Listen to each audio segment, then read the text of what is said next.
A'udzu billahi minasyaitonir rajim. Bismillahirrahmanirrahim. Alhamdulillahirabbil alamin wassalatu wassalamu ala sayyidina Muhammadin wa ala alihi wa ashabihi wasallama tasliman katsira. Assalamualaikum warahmatullahi wabarakatuh. Waalaikumsalam warahmatullahi wabarakatuh. Yang kami hormati dan yang kami muliakan Ustaz Abu Fatih Abdul Khaliq Al-Adnani hafizahullah ta'ala, yang kami hormati dan juga kami banggakan para asatidz, ustadz dan ustadzah dari berbagai kalangan, daerah dan utusan. Insya Allah pada siang yang berbahagia ini sampai menjelang waktu sholat asar, kita akan bersama-sama berbincang ringan tentang berilmu sebelum bertamu atau studi sebelum menikah. Ya, kita akan berbincang ringan dan nanti juga akan ada tanya jawab. Ya, belum Ustaz.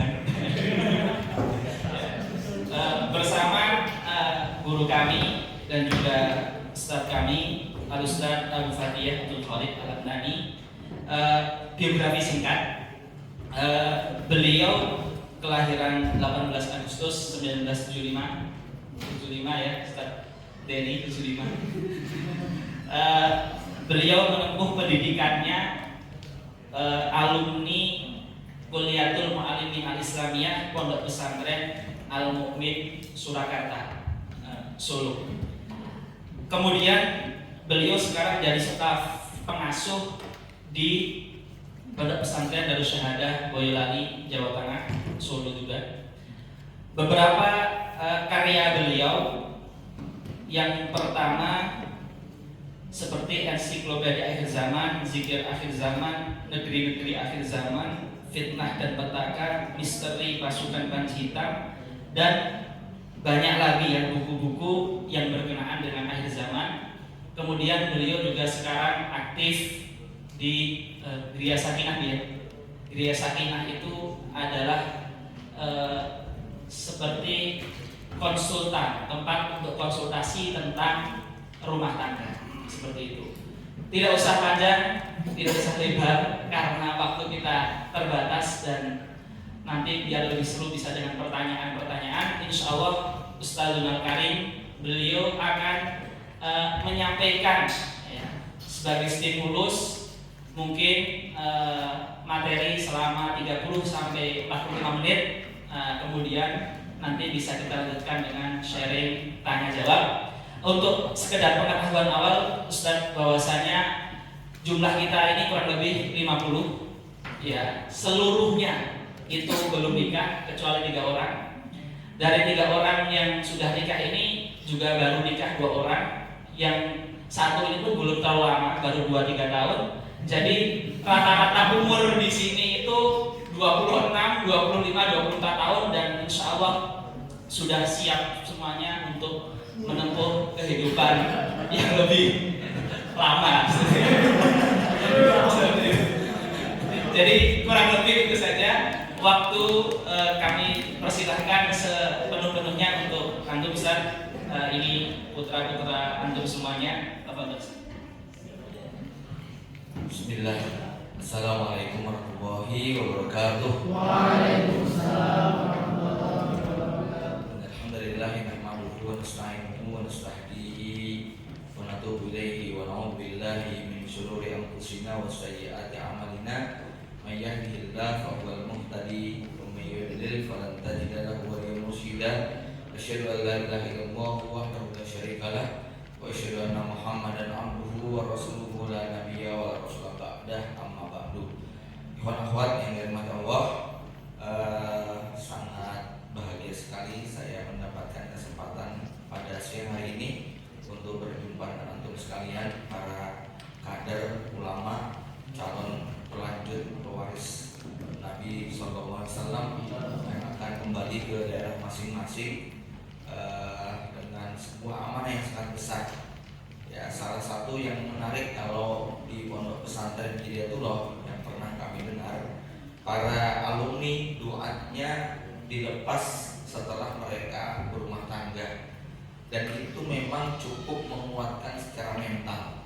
Kalau ada lulusan pondok ditugaskan ke sebuah daerah di pelosok desa, ini zaman dulu ya, kalau sekarang sudah hampir gak ada bedanya antara desa dan kota dari sisi informasi dan telekomunikasi.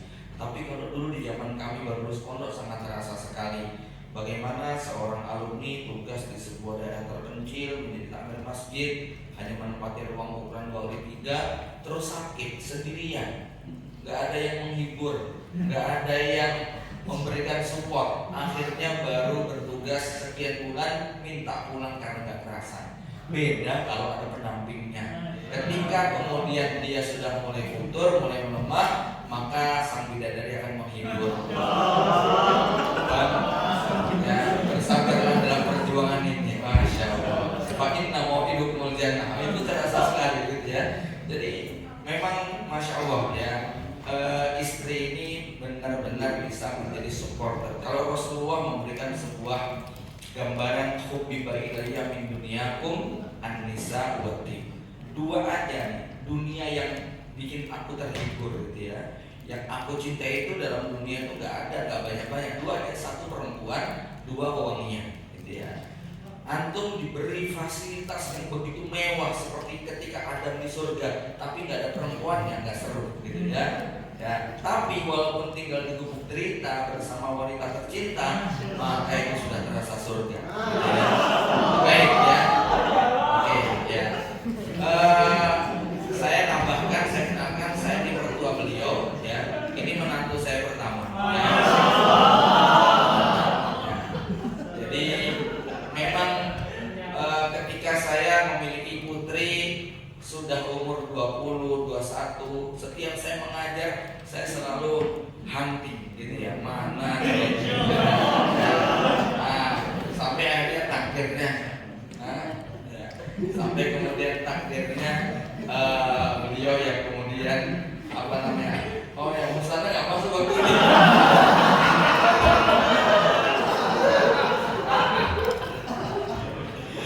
Ya, jadi singkat cerita, oke ya, waktu kita sangat terbatas, materi saya biasanya saya kasih judul Super Family. Ini berbicara tentang banyak hal seputar membangun keluarga ya. Jadi Musana termasuk jejak terakhir dari materi saya di bab nikah gitu ya. Saksi, salah satu saksi sejarah gitu ya. Jadi saya 26 tahun mengajar bab nikah di Pondok Pesantren Darus Syahadah sampai sekarang, dan barang bukti saya adalah 12 anak dan 3 cucu. Baik, materi ini biasanya saya sampaikan dari pagi sampai sore, tapi karena waktu kita terbatas, saya pilihkan yang memang menurut saya cukup Anda butuhkan. Kita berbicara satu tentang mindset pernikahan. Ya, ada banyak mindset yang harus kita bangun, karena ini adalah fondasi untuk bangunan yang lebih tinggi lagi. Kalau di sini kita sudah lurus, sudah bagus, mudah-mudahan bangunan berikutnya ini akan lebih baik lagi. Pertama, bahwa seperti kita memandang gunung yang indah, ya, rasa ingin menikah itu seperti sekelompok petualang pendaki, ya, yang hobinya itu menaklukkan, menikmati pemandangan, dia menyaksikan gunung yang begitu indah. Jadi apa namanya? Rasa ingin menikah itu seperti kalau kita menyaksikan gunung yang dari jauh ya, nampak biru, kemudian dengan awan, kemudian mungkin bawahnya ada danau atau lautan, suasananya pokoknya begitu indah lah, ya. Tapi sebetulnya apa sih yang terjadi begitu kita mulai menapaki langkah demi langkah dari proses menuju gunung tadi? Yang kita temukan adalah tebing yang tinggi, jurang yang dalam, lembah yang sempit, jalan yang terjal, batu yang licin. Kemudian kita mungkin akan merasakan dingin yang begitu menggigit, mungkin juga kadang-kadang panas yang menyengat, rasa haus, rasa lapar dan sebagainya. Maka logika waras bagi orang yang ingin tinggal di gunung itu adalah menyiapkan berbagai macam Bukan cuma sehari 2 hari loh kita mau tinggal. Kita akan berada di sana dalam waktu yang cukup lama. Nggak cukup hanya dengan makanan, minuman, dan alat masak satu ransel. Kita harus menyiapkan infrastruktur, semua sarana yang memungkinkan kita untuk bertahan di sana dalam jangka waktu yang lama. Tapi sayangnya banyak anak muda ketika dia ingin berumah tangga, yang dilakukan adalah mengkoleksi gambar pegunungan. Ya, paham ya? Bukan menyiapkan bekal yang dibutuhkan, tapi lebih asik mengoleksi gambar pegunungan. Ih, bening, bening, gitu kan? Kayaknya cocok dari ibu buat anakku dan seterusnya, ya. Jadi ini Anda harus pikirkan betul-betul, bukan cuma pengen nginep semalam, bukan cuma pengen camping sehari. Anda akan tinggal di sini dalam jangka waktu yang cukup lama, sehingga pikirkan betul bekal yang dibutuhkan untuk tinggal di sana. Ya, pasti acaranya bukan senang-senang semuanya. Ya, antum bisa di sini banyak yang ketipu ya. Ketika kita nonton film cinta, novel cinta, cerpen cinta, sinetron cinta, saya mau nanya sama antum sekalian, kenapa rata-rata semua tema tentang cinta itu biasanya berakhir ketika tokoh utamanya menikah? Kenapa kira-kira? Nah, karena memang habis nikah sudah gak enak difilmin. Cuci baju, jemur, nyetrika, gendong anak, ngeloni, nyuapi, mandiin, ngurusi ompol dan sebagainya. Itu kan cerita habis nikah. Dan itu realitas yang akan kita hadapi habis menikah. Makanya rata-rata selesai begitu tokoh utamanya menikah, Anda dibuat tertipu dengan bayangan-bayangan yang begitu indah menuju pernikahan. Padahal habis menikah ya isinya tadi. Makanya gak ditayangkan. Mungkin kalau ditayangkan jadi gak tertarik untuk berumah tangga. Ya, oke. Mindset yang kedua, menyelami wanita itu seperti memandang gunung es. Wanita yang ingin Anda nikahi ini seperti Anda melihat gunung es. Teori gunung es ini sederhana ya. Yang nampak di permukaan jauh lebih sedikit dari yang tersembunyi. Yang nampak biasanya hanya 10%, yang tersembunyi 90%. Wanita yang kamu nikahi, ketika kamu kenalan, ketika kamu chattingan, ketika kamu kemudian ngobrol dengan berbagai macam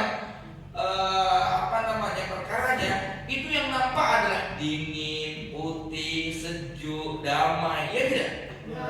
Coba begitu Anda menyelam, ya. Begitu nanti Anda menikahi, begitu Anda mulai menyelami semua sudut perasaan dan hatinya, makin dalam makin sesak napas dibuat. Iya tidak? Ya, serius ini, ya. Makin kita menyelami semua sudut ruang dan hati wanita, makin kita tuh megap-megap. Kalau tidak punya kapal selam yang kuat, tidak punya alat untuk menyelam yang memang kokoh, Anda gak bakal kuat untuk menyelami semuanya. Anda akan nyerah dan kemudian segera naik ke atas. Ya, padahal adalah sebuah keniscayaan. Ya, untuk apa? Menyelami semua ruang hatinya. Kalau tidak, nggak akan bisa bertahan lama.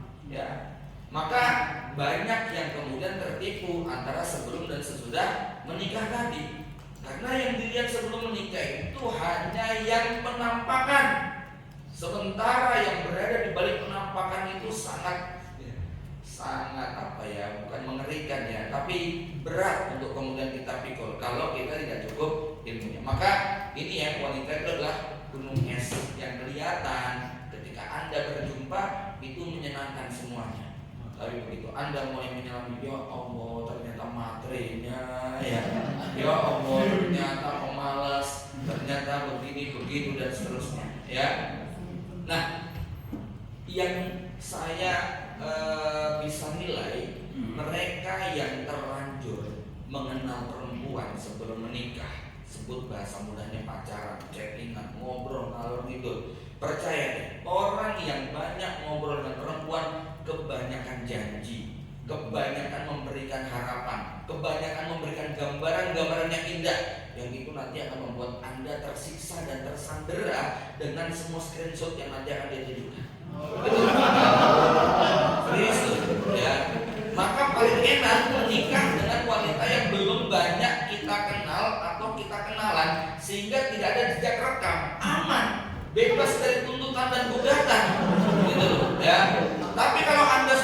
terlanjur terjun, pasti akan banyak memberikan janji dan harapan kepada dia. Ya, ini bukan teori, tapi pengalaman juga saya. Ya, alhamdulillah saya tidak menikah dengan wanita yang model begitu. Saya menikah dengan orang yang tidak dikenal sebelumnya, sehingga tidak ada jejak rekam yang akan dia gugah. Ya, zaman sekarang jejak digital itu kejam, Tuhan. Ya, ini ya. Kemudian ya, menikah ini ibadah terlama dan terberat. Ia sarana untuk menjaga keberlangsungan manusia tetap menyembah Allah Subhanahu wa taala.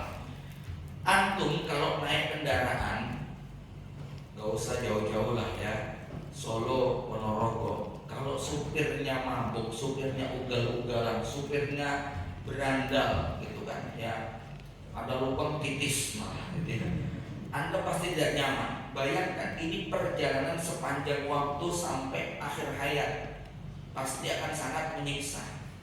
Ya, di bus AC supirnya ngerokok, supirnya mabuk, Anda pasti tidak nyaman. Ya, padahal itu hanya perjalanan yang sebentar. Sama, Anda menjadi supir, penumpang rewel semuanya, ribut ya. Kemudian mereka bikin gaduh, bikin kotor, bikin sampah, pasti ini kendaraan sangat tidak nyaman. Maka yang lebih dari Allah, tentu kalau untuk perjalanan 1-2 jam saja kita membutuhkan banyak bekal, apalagi ini perjalanan yang tidak ada batasnya. Ya, kalau anak saya bertanya, Bi, biaya nikah itu berapa sih, Bi? Saya bilang nggak tahu ya, sampai sekarang abimu tuh masih membiayai ibumu, belum selesai. Ya, iya, kan begitu. Jadi nggak rampung biaya nikah itu. Kemudian hidup berkeluarga itu sepenuhnya adalah ujian. Allah Subhanahu wa taala mengingatkan ya, innama amwalukum wa auladukum fitnah. Pada ayat yang lain Allah menyebutkan ya ayyuhalladzina amanu inna min azwajikum wa auladikum aduwwal lakum. Istri kamu, anak kamu itu berpotensi menjadi musuh. Saya menggambarkan musuh itu seperti ketemu binatang buas, gajah liar, ular piton, harimau, macan tutul. Gimana cara menghadapi mereka? Ya, jurus yang paling hebat, Anda harus jadi pawang. Kalau Anda tidak bisa menjadi pawang, Anda akan diterkam. Tapi kalau Anda bisa menjadi pawang, bukan cuma bisa main bareng, bukan cuma bisa tidur bareng, bahkan dia menjadi sumber rezeki bagi kita. Nah, menjadi pawang bagi istri ini Allah kasih virus 3. Wa in takfu wa tasfahu wa taghfiru. Banyak memaafkan, banyak toleran sama pasangan, banyak memberikan ampunan. Tasfahu itu yadra'una bil hasanati sayyi'ah, membalas keburukan dengan kebaikan. Ada yang menarik ya, di dalam surat Ar-Rum ayat 21, ayat paling populer kalau antum menerima surat undangan pernikahan ya. Di situ Allah menyebutkan 3 diksi yang populer, sakinah, mawaddah, warahmah. Salah satu tafsir daripada makna mawaddah itu adalah mahabbatuz zaujah lizauj. Ini yang laki-laki supaya tahu ya, bahwa yang disebut dengan mawaddah itu adalah mahabbatuz zaujah lizauj, mahabbatus saghir lil kabir. Sedangkan rahmah itu adalah mahabbatuz zauj lizaujah. Jadi mawaddah itu cinta istri kepada suami, rahmah itu cinta suami kepada istri. Mawaddah itu cinta dari yang kecil kepada yang besar. Sedangkan rahmah itu cinta dari yang besar kepada yang kecil. Allah punya sifat rahmah, tapi Allah tidak punya sifat mawaddah. Ya, kenapa? Karena mawaddah itu cinta yang membutuhkan sesuatu. Cinta istri kepada suami itu cinta mawaddah, saya sebut dengan cinta karena. Sedangkan cinta laki-laki kepada perempuan, cinta suami kepada istri, cinta walaupun. Iya, Anda harus siap memiliki cinta walaupun. Kalau istri cintanya cinta karena, Mas kenapa senang sama suami? Habis dia ganteng, pintar, soleh, kaya, royal, suka jajanin, suka mijetin. Cinta karena. Anda harus siap memiliki cinta walaupun dia jengkelin, walaupun dia makannya banyak, walaupun dia harus ngabisin biaya, walaupun kerjaannya marah-marah, walaupun cerewet, walaupun bawel, walaupun masakannya gak enak. Anda harus punya cinta walaupun. Kalau dalam rumah tangga yang terjadi kebalik, istri kok cinta kepada suaminya, cinta walaupun Anda tidak punya derajat. Allah sudah menentukan lirijali alaihinna darajat. Laki-laki itu derajatnya lebih tinggi dari perempuan. Kenapa? Banyak beban yang harus dia pikul, termasuk beban perasaan. Ya, kalau dalam sebuah rumah tangga, istri kok ya walaupun suami saya nggak kasih nafkah ya saya tetap cinta. Ini dunianya rumah sudah gak kebalik, sudah gak benar rumah tangga begini. Anda berarti nggak punya derajat yang lebih tinggi daripada istri. Ya, maka cinta laki-laki kepada istrinya adalah cinta walaupun. Ini seperti cinta orang tua kepada anaknya. Kalau anak kepada orang tuanya cinta karena, tapi orang tua kepada anaknya harus punya cinta walaupun. Memiliki cinta walaupun kalau nggak punya bekal, masya Allah ya, nanti kebalik yang terjadinya. Justru Anda yang dicintai walaupun oleh istri Anda. Dan ini nggak boleh terjadi kalau rumah tangga kita mau bagus ya. Jadi ketika kita sadar rumah tangga itu sepenuhnya adalah ujian, maka tidak ada ujian secara urutan yang lebih berat dari ujian istri. Ya, istri Anda besok bisa menjadi musuh. Ketika Rasulullah menyebutkan Hudzaifah bin Yaman ditanya oleh Umar bin Khattab, bisa cerita tentang fitnah, maka Hudzaifah mengatakan fitnatur rajul fi ahlihi wa waladihi wa malihi wa nafsihi wa jarihi. Urut-urutannya adalah istri dulu. Nanti dalam rumah tangga teorinya begini, kalau suami istri itu sudah klik, walaupun diuji punya anak yang nakal, nggak sesuai harapan, itu secara psikologi lebih ringan daripada seorang suami diuji punya anak soleh tapi istrinya nusyus, selingkuh, durhaka. Itu rasa sakitnya luar biasa, gitu kan ya. Kalau suami istri ini baik, soleh, solehah, kompak, punya anak durhaka, ayo kita doa bareng-bareng, begitu kan ya.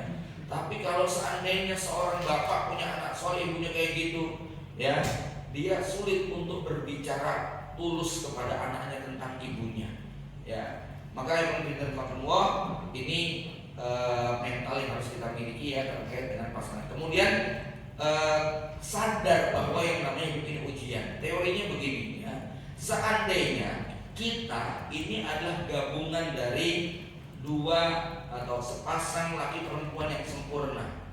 Ya, kira-kira kalau rumah tangga punya masalah, ini sulit ya saya ngomong sama antum kalau belum rumah tangga.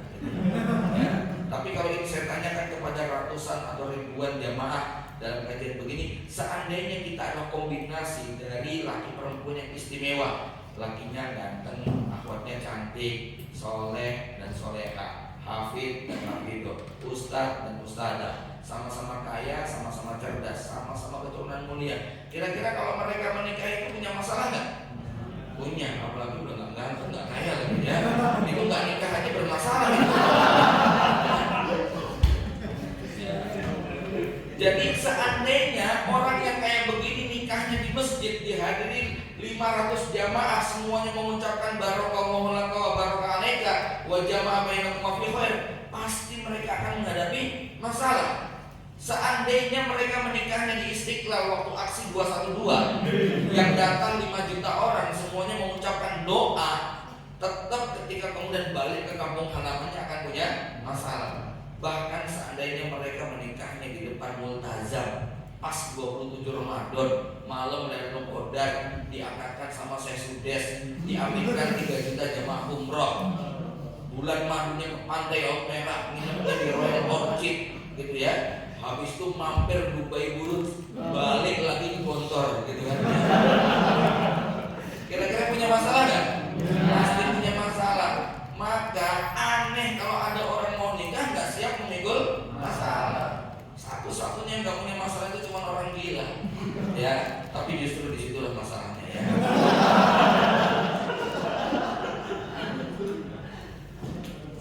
Oke, menikah itu seperti kita melakukan perjalanan panjang. Kalau antum pernah melakukan studi banding ke satu tempat, begitu bis pariwisata datang, euforianya masya Allah ya. Begitu naik bis, wow, pokoknya senang sekali. Yang namanya pengantin baru tuh kayak begitu. Ya seneng aja bawaannya ya. Mulailah kemudian kita setelah naik kendaraan, melalui perjalanan, mulai terasa nih ya. Kadang macet,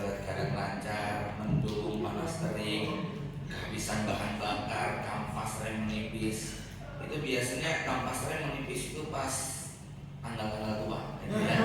Ya. Tanggal-tanggal muda tuh remnya masih pakem, ya. Anak minta jajan, Bi beli permen Bi, kata orang tuanya, permen es krim aja ya, gitu ya. Itu pas tanggal 3, gitu ya. Tanggal 27 juga begitu, ya. Es krim, air putih. Gitu. Itu gampang emosi, sama istri juga begitu, ya. Maka Anda harus sadar nih, kadang juga ada kendaraan yang menyalip atau nabrak, udah damai-damai, tahu-tahu ada chat mantan, gitu kan, ya. Reuni bukannya buat nyemin istri, malah bawa teman masa lalu, CLBK belum selesai, ya. Kadang hujan hingga banjir menggenang, ya. Problem mertua, problem orang tua dan sebagainya. Kadang ban bocor, meletus atau musibah menghadang. Ada banyak pertigaan, perempatan. Ini yang bisa menafsirkan yang sudah berumah tangga. Anda hanya bisa menghayal dan agak kesulitan untuk menafsir, ya.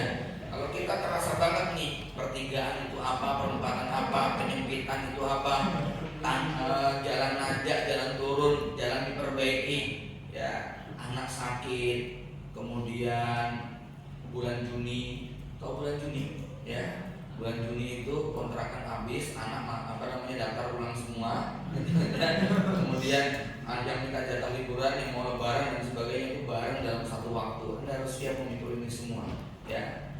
Namanya jalan sempit itu kan harus satu-satu, nggak bisa lancar, ya. Maka konon suami yang baik itu adalah suami yang tidak membeda-bedakan tanggal tua dan tanggal muda saat dia belanja sama istrinya, ya.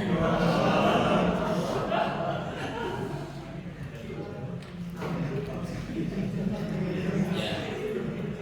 Namun perjalanan itu juga bisa menyenangkan, ya. Satu, kalau kita mengerti tujuan akhir kita. Kalau berbicara popularitas, artis selebritis itu sudah punya. Berbicara tentang harta, para pengusaha mereka memang jagoannya. Berbicara tentang ya ketampanan, kecantikan yang menjadi buruan banyak orang, ya memang mereka punya. Tapi ternyata bahwa semua yang mereka punya tidak menjamin bahwa rumah tangga mereka bisa langgeng. Ya, anak muda banyak sekali yang menikah modalnya hanya cinta dan harta. Dia tidak punya modal ilmu yang cukup, ya. Bangunan cinta itu ada 3 ya komposisinya. 1, ide dan gagasan. 2, emosi dan perasaan.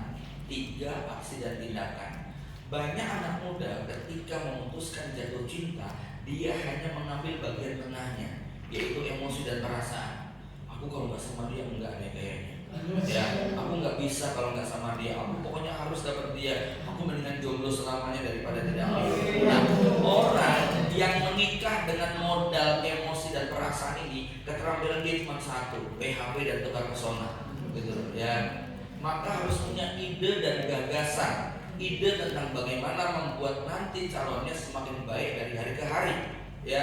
Kemudian dilanjutkan dengan aksi dan tindakan. Ingat, tidak ada sebuah hubungan yang bisa dipertahankan dalam jangka waktu yang sangat panjang kecuali hubungan itu dibangun di atas sebuah ide dan gagasan besar tentang bagaimana kita membuatnya jadi lebih baik dari hari ke hari. Kalau tidak ada, pasangan yang berjalan sekian tahun itu sudah terasa sangat membosankan. Tidak ada kenaikan kelas di dalamnya. Maka tak sedikit ketika sudah berusia 10 tahun, 15 tahun dari mereka mengatakan aku bosan sama kamu, ya. Ingat ya, ketika ada pasangan mengatakan aku bosan sama kamu, itu bukan bosan karena wajahnya kok gak ganti-ganti, bukan, ya. Karena memang itu nggak mungkin, ya. Tapi bosan ini ada pada karakter, sifat, watak, perilaku, nilai yang nyaris tidak ada perkembangan sama sekali, ya. Maka nikah itu adalah sebuah mikroorganisme yang terus tumbuh dan berkembang, bukan benda mati yang stagnan, ya. Kalau kemudian kita tidak pernah mengupgrade kemampuan kita, maka hitungan pernikahan itu nampaknya tidak bisa bertahan lama, ya. Kita sudah menyiapkan semua bekal yang dibutuhkan dalam perjalanan. Kita sudah memiliki kendaraan yang nyaman, full fasilitas. Kita sudah menyiapkan hal-hal yang sifatnya emergensi. Kita juga sudah memahami rute jalan, halangan, jalur pintas, dan kondisi medan secara keseluruhan. Oh macet, belok sini. Oh ini ngambek nih, kenapa ya? oh kurang jalan-jalan, kurang piknik, oh pantas besoknya mau haid kok ngamuk-ngamuk tanpa alasan. Ini Anda harus memahami betul psikologi ya. Laki-laki juga Anda harus pahami bahwa laki-laki itu butuh harga dirinya dijaga, kepemimpinannya diakui, keputusannya itu adalah lebih tinggi daripada Anda. Ini hal-hal yang terkait dengan bagaimana sedikit memahami masing-masing. Kemudian berikutnya, mengarungi bahtera rumah tangga itu seperti masuk ke arus sungai. Kalau ada anak muda mancing di pinggir kali, di pinggir sungai Elo, pas musim hujan, kepleset jatuh, akhirnya terseret, hanyut, timbul, tenggelam, tersedak, keminum, ya, akhirnya tersangkut di sebuah pohon dalam kondisi megap-megap, badan biru, muka itu sudah bentuknya gak karuan. Orang ini kalau ditanya gimana mas pengen mancing lagi, pasti dia mengatakan kapok, gitu ya. Sekarang sungainya sama, dalamnya sama, derasnya sama, dan panjangnya sama, jeramnya sama, cuman cara nyemplungnya beda. Kalau yang tadi kepleset, kalau yang ini persiapan bawa perahu karet, menggunakan dayung di tangan, menggunakan helm pengaman, menggunakan rompi pelampung, ada instruktur di belakang, namanya arung jeram. Ya, walaupun 2 jam 3 jam perjalanan, makin seru, makin dalam jeramnya makin seru. Memang mendebarkan tapi mengasihkan. Jadi orang yang kayak begini, ketika ditanya gimana pernikahan, wah nyesel saya. Lo kok nyesel? Kenapa nggak dari dulu? Gitu. Ini kalau nikahnya pakai persiapan, pakai bekal, gitu ya. Maka Anda kalau nggak punya bekal cukup, nasibnya kayak pemancing yang kepleset tadi. Gitu. Tapi kalau bekal Anda cukup, seperti main arung jeram. Saya pernah bawa satu keluarga besar saya sewa sekitar 11 perahu, sampai yang balita pun saya naikkan. Selesai acara saya tanya, gimana, pengen lagi? Pengen, begitu ya, asik masalahnya. Tapi kalau kepleset tadi, walaupun jaraknya cuma sebentar, itu trauma yang muncul ya. Oke ya. Membangun rumah tangga itu seperti bikin rumah ya. Namanya juga rumah tangga ya, ada rumahnya istimewa gitu ya. Nah, masing-masing kita punya kapasitas dan kebutuhan yang berbeda-beda, punya modal yang berbeda-beda. Anda harus tahu kompetensi Anda, modal Anda apa. Lah kalau modalnya cuma bambu 200 batang sama genteng 500 lembar paku 3 kg, Anda kok membayangkan pengen gedung lantai 5, itu buat jagrak stegernya saja nggak cukup. Tapi kalau Anda bikin yang sederhana, apa? Bikin gazebo di pinggir kali, itu buat rebutan orang nongkrong mobil, ya tidak, ya.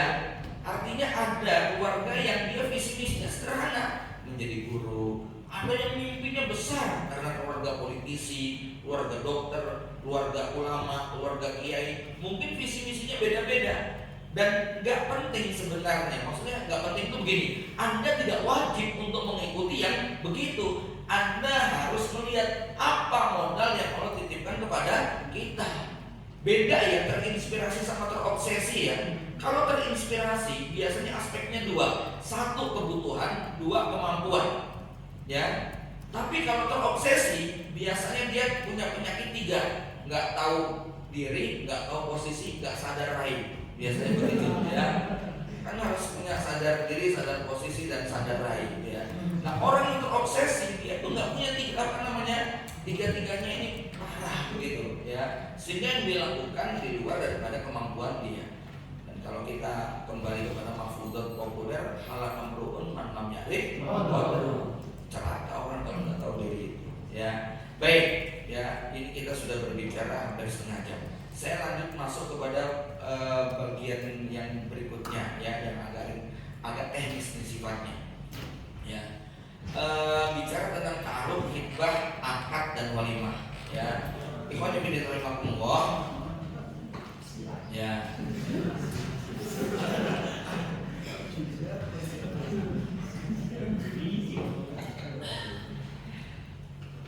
Ta'aruf itu kan asal katanya adalah dari memiliki 2 makna ya, kalau yang saya paling mudah jelaskan. 1, berbasis uruf. Ya.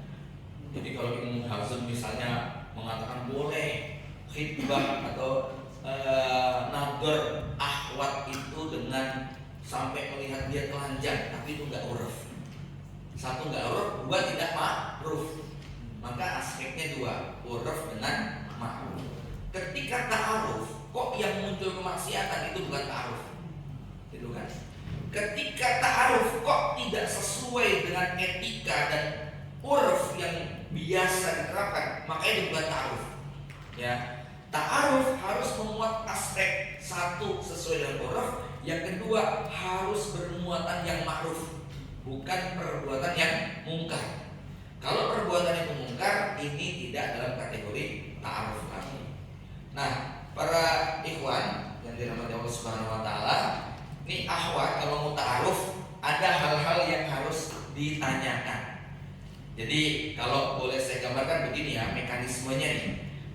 Langkah yang pertama itu adalah ikhwan menyodorkan biodata lengkapnya. Ya. Nanti ada balik ya. Pertama akhwat bikin biodata. Anda bikin biodata, tapi Anda nggak tahu siapa ikhwan yang akan menikahi Anda. Ya. Setelah itu disodorkan, ini si fulanah, begitu kan? Ya. Dibaca, Ustadz saya cocok ini dengan yang ini, begitu kan ya. Nah kalau sudah cocok, Anda sudah baca secara dohir cocok, maka apa? Gantian Anda yang bikin biodata. Kalau saya ditanya dulu, saya prosesnya saya datang aja ketika saya pengen nikah. Waktu itu umur 21 tahun saya lulus dari pondok, setahun kemudian nikah. Ya. Saya bilang ke Pak Kiainya, Ustadz saya pengen menikah. Lalu sama beliau diambilin 3 biodata, 3 nama. Ini fulana. Ya, fulana ini bapaknya begini, fulana ini bapaknya begini. Beliau bla bla bla bla. Saya bilang saya milih yang ini aja, gitu ya. Ya sudah, habis itu tinggal panggil mertuanya. Bapak dia maksud saya ya. Bapak akhwat ini dipanggil, kemudian kita ngobrol. Jadi waktu itu saya nggak pakai biodataan. Ya, langsung saja dia biodata singkat lah ya, cuma foto satu, kemudian pokoknya ringkas sekali ya. Jadi tahapnya adalah setelah antum menerima biodata akhwat, antum lihat cocok, gantian antum yang bikin. Nanti kemudian biodata antum dibaca sama akhwat. Nggak mau ketuaan misalnya ya. Sudah. Ya.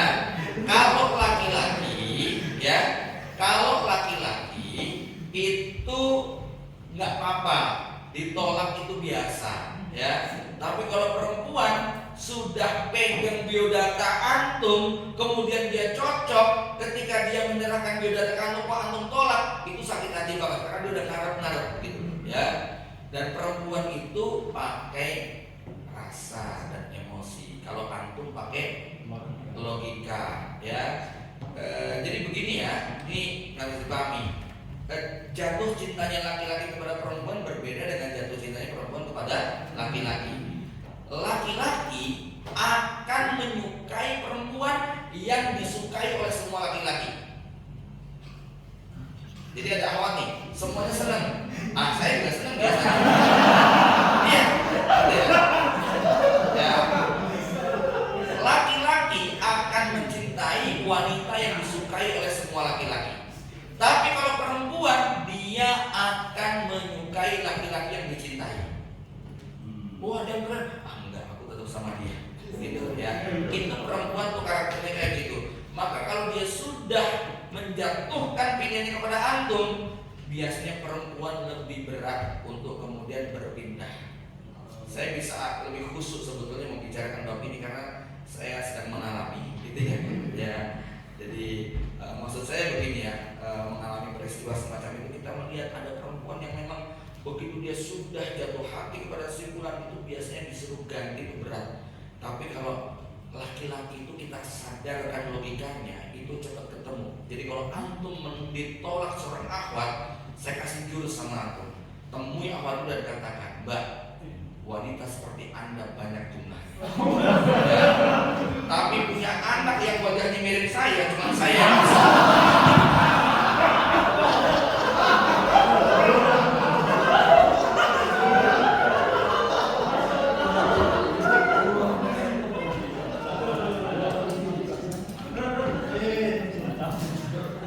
Oke ya. Ya. Nah, kalau sudah cocok, itu kan ya, baru kemudian nador. Ya. Kan Anda nggak pengen walaupun itu dikasih foto yang sudah lengkap dari mulai full body atau ukuran 3x4 dari samping, candid dan sebagainya, Anda tetap pengen melihat secara langsung dan memang sunnahnya tetap melihat secara langsung. Apalagi di zaman yang filterisasi ini sudah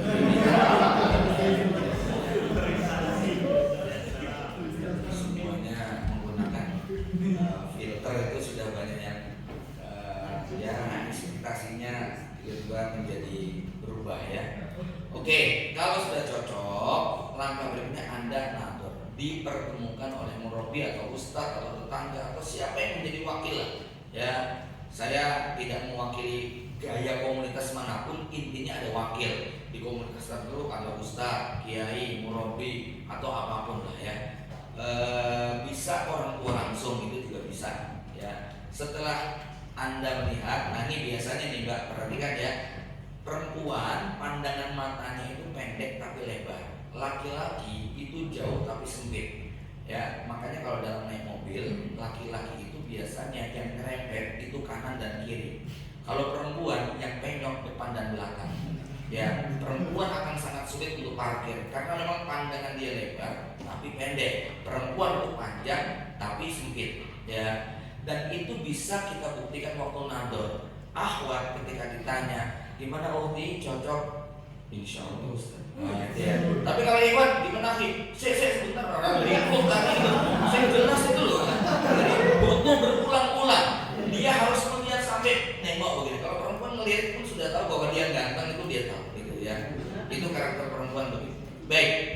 Ya. Kita lanjutkan. Setelah kemudian proses nador oke, ya, baru bicara tentang khitbah. Secara resmi saya melamar putri bapak, gitu kan? Ya, saya melamar. Karena nggak pakai nador, karena sudah kenal dari kecil misalnya, ya.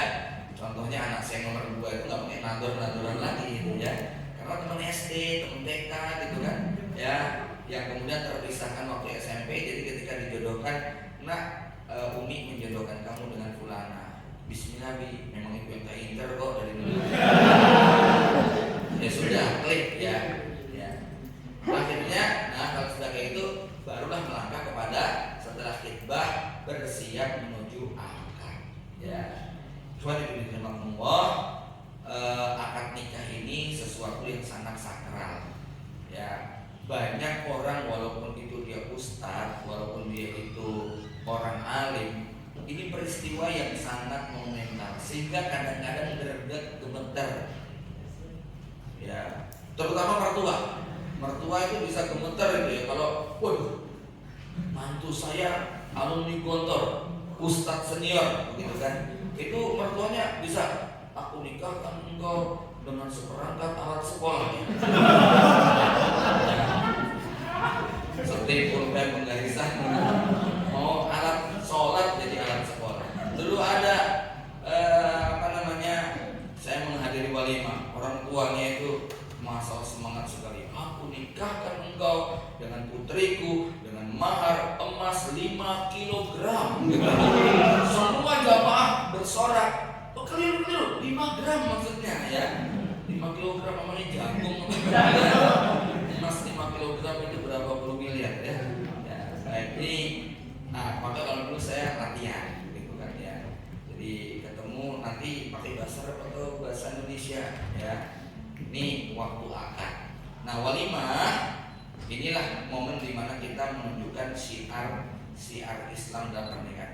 Baik, bab khitbah, akad, walimah nggak banyak saya persoalkan, tapi bab ta'aruf ini yang menarik ya. Apa yang perlu ditanyakan oleh mbak-mbak ketika ditembung dilamar oleh seorang ikhwan? Nah ini nih pertanyaan yang para ikhwan harus siap.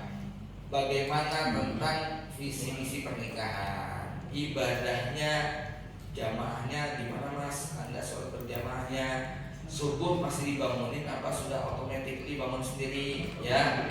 Gimana kalau emosi, sikap Anda kepada kakak, adik, bibi, ibu? Salah satu dari hal penting di dalam pernikahan itu adalah laki-laki kalau dia menghormati ibunya, memuliakan saudarinya, insya Allah dia akan memuliakan istrinya. Tapi kalau sikap dia kepada kakak adiknya kasar, kepada ibunya membantah dan seterusnya, dia biasanya akan merendahkan perempuan juga. Maka Umar bin Khattab mengingatkan, an-nikahu riqatun, nikah itu perbudakan. Kalau kamu ingin menikahkan putrimu, pilih tuan baru yang akan memuliakan, karena dia anakmu akan menjadi budak baginya. Ya, bagaimana mengaturkan keuangan, ya, terkait dengan cita-cita masa depan dan sebagainya. Ini banyak hal yang perlu diungkap. Jadi ketika ta'aruf sudah bukan hanya lagi tinggi badan berapa, berat badan berapa, enggak, itu sudah cukup di biodata, ya. Nah, ketika ta'aruf ini pertanyaan-pertanyaan yang harus dieksplor dalam sehingga Anda benar-benar memiliki gambaran tentang calon. Ya, sama Anda juga demikian. Walaupun sebenarnya yang paling pokok itu laki-laki. Ibarat supir, ya. Biodata supir itu lebih penting daripada biodata penumpang. Ini tidak. Kenapa? Karena rumah tangga itu sangat tergantung siapa suaminya, siapa supirnya. Ya, nih saya kasih ilustrasi. Akhwatnya SD, suaminya Pak Lurah. Kira-kira dipanggil apa? Bu Lurah, gitu loh ya. Akhwatnya lulusan SMP, suaminya Pak Camat, dipanggil apa? Bu Camat, gitu kan? Ya. Akhwatnya lulusan SMA, suaminya presiden, dipanggil apa? Ibu kepala negara, ibu presiden, gitu ya. Suaminya tukang tambal ban, ya, lulusan SD, istrinya S3 psikologi. Kira-kira suaminya dipanggil apa? Ya tetap tukang tambal ban, nggak berubah, gitu kan? Ya. Maka yang menentukan nilai nama rumah tangga itu adalah suaminya. Kenapa? Almar'atu ala dini abiha. Perempuan itu mengikuti agama bapaknya. Illam tazawwaj. Ya, wal mar'atu ala dini zawjiha in tazawwajat. Kalau sudah bersuami yang mengikuti agama suaminya, maka istri mah tergantung bagaimana suaminya. Saya pernah mengisi seminar mahasiswa-mahasiswi begini di Lombok, ya. Tapi waktu itu mahasiswi mayoritas temanya dalam bisnis berusaha, ya. Saya dipanggilkan dengan dosen yang juga seorang wirausaha, suaminya seorang anggota dewan. Dia bla bla bla tentang bisnis. Pada masa itu yang akhwat belum banyak terjun di dunia bisnis, ya. Kalau sekarang kan sudah luar biasa. Saya agak bingung waktu itu menceritakan gimana bisnis untuk para muslimah, ya. Tapi saya mulai dengan mukadimah begini. Seandainya definisi laki-laki hebat, laki-laki super itu adalah laki-laki yang jenjang pendidikannya tinggi, wawasannya luas, ilmunya mendalam, duitnya banyak, aset propertinya di mana-mana, punya karyawan, punya anak buah, punya karya. Seandainya itu definisi laki-laki hebat, definisi perempuan hebatnya kayak apa? Suaminya hebat. Hah? Definisi perempuan yang hebatnya kayak apa? Yang support. Nah, yang support, yang apa lagi? Nurut. Hah? Apa lagi? Perempuan hebatnya kayak apa? Perempuan hebat itu perempuan yang bisa dapat laki-laki itu. Loh iya, selesai itu masalah. Ya, Anda dengan kualitas biasa dapatnya kayak gini, rampung hidup Anda selesai berbagai masalah. Gak perlu sekolah tinggi-tinggi, gak perlu belajar dalam-dalam begitu. Anda dapatnya kayak begitu, langsung ke angkat derajatnya, kan begitu. Itu perempuan otomatis kayak begitu, ya. Maka ini yang paling penting memang dalam bab ini supirnya, gitu loh, ya. Penumpang mah tinggal manut, dia merem aja sampai tujuan, ya tidak, ya. Benar, perempuan namanya penumpang itu nggak rewel sampai tujuan, ya. Yang penting supirnya beres, gitu. Tapi kalau supirnya nggak beres, walaupun penumpangnya itu adalah oposisi yang cerdas, lah, tetap aja bisa nabrak, begitu, ya. Maka ini tentang suami menjadi sangat penting sekali. Baik, saya cukupkan dulu sampai poin di sini supaya kita punya waktu diskusi dan ngobrol lebih panjang. Saya kembalikan dulu kepada moderator. Assalamualaikum warahmatullahi wabarakatuh. Jazakumullah khairan katsiran Ustaz Karim. Untuk efisiensi waktu langsung saja penanya ikhwan 1, perempuan 1. Ayo, Pak. Ya, yang pertama ini Pak siapa? Mahbub, yang akhwat ada enggak? Ikhwan enggak ada. Berarti Ustaz Jumardi Hasan. Fadhal Ustaz Nuhur.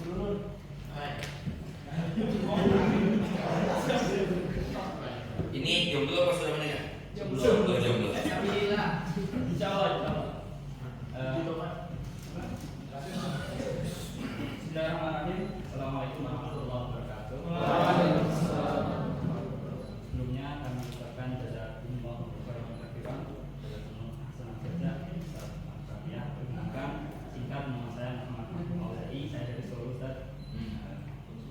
Asli Solo, asli Solo. Kraton. Sebelumnya mungkin ini baru pertama kalinya Ustaz, saya melihat ada acara pranikah atau pembahasan pranikah, tapi pesertanya didominasi oleh laki-laki. Ya, betul. Di luar sana mungkin seringkali yang kalau kita membicarakan tentang pernikahan, parenting dan sebagainya itu yang member itu mayoritas masih yang akhwat, ibu-ibu dan sebagainya. Tapi untuk kali ini kita mencetak sejarah laki-laki. Selanjutnya Ustaz, yang ingin saya tanyakan ada dua pertanyaan. Yang pertama adalah sering kita dengar ya, pernikahan itu adalah menyatukan dua keluarga besar. Mohon nasihatnya, tanggapannya terkait konsep itu, apalagi kita sebagai orang Islam yang ada di Indonesia. Yang kedua, ini juga mungkin fenomena yang sedang hangat dibicarakan dan kebetulan juga saya bahas terkait father's family dan bagaimana Islam memandang dan mengatasi father's family ini. Father's family ini kan kalau sependek pembacaan saya itu tidak hanya dari ayah ke anak yang kurang hadir perannya seperti itu, tapi ternyata suami yang tidak hadir, umumnya laki-laki yang tidak hadir dalam keluarganya seperti itu. Mohon nasihatnya. Assalamualaikum warahmatullahi wabarakatuh. Betul. Ya. Ustaz Jumardi betul.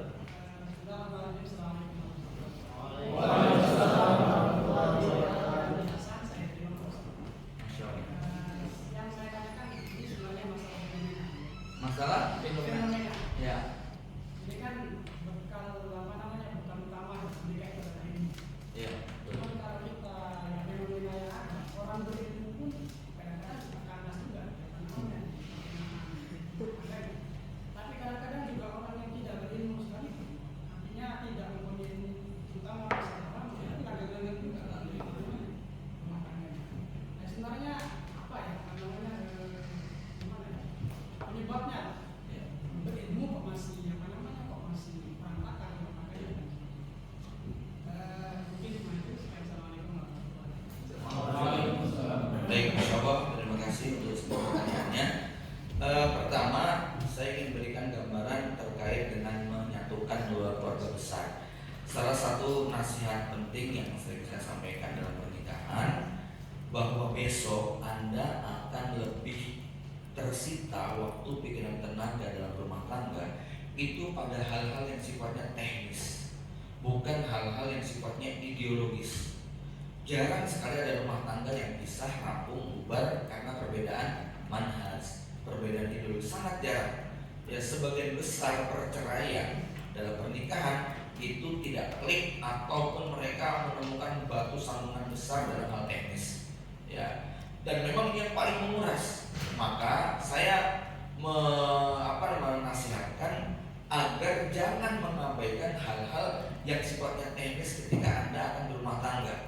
Nah, cuman memang kadang-kadang kalau sudah cinta yang berbicara, kadang-kadang hal-hal teknis logis itu tidak diperhatikan. Misal sederhana saja tentang pernikahan dari sepasang laki perempuan dengan jarak bentang wilayah yang terlalu jauh. Misalnya ada akhwat Medan menikah dengan ikhwan NTB, ya, antum bisa bayangkan itu dalam jangka ke depan bagaimana repotnya keluarga NTB yang akan berkunjung ke Medan, bagaimana beratnya keluarga Medan yang akan gantian kunjung ke Besan, ya, bagaimana ketika nanti Lebaran mereka mau pulang kampung bareng-bareng.